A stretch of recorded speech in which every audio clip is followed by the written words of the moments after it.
Hello বন্ধুরা, সুপ্রভাত। মনিকা লাইফস্টাইলে আপনাদের সবাইকে স্বাগত।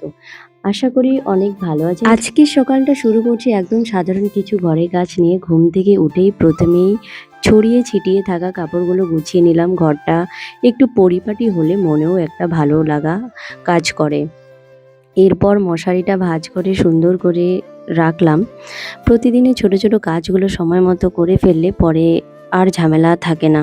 তারপর যেসব কাপড়গুলো ধোয়া দরকার ছিল সেগুলো আলাদা করে বাথরুমে রেখে দিলাম, যাতে পরে একসাথে ধুয়ে নেওয়া যায়। শুরু করলাম ঘর পরিষ্কার করার কাজ। ঘরে ঝাড়ু দিলাম।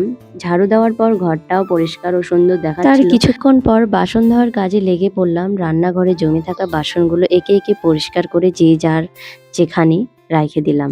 পর কাজ শেষ করে ভাবলাম বরকে গিয়ে একটু তুলবো, কিন্তু গিয়ে দেখি উনি আগেই উঠে গেছেন।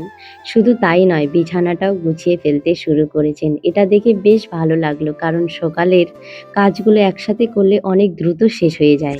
তারপর রুমের জানালাটা একটু খুলে দিলাম। জানালা খুলতেই সকালের ঠান্ডা বাতাস আর সুন্দর পরিবেশ মনটা একদম ভালো করে দিল।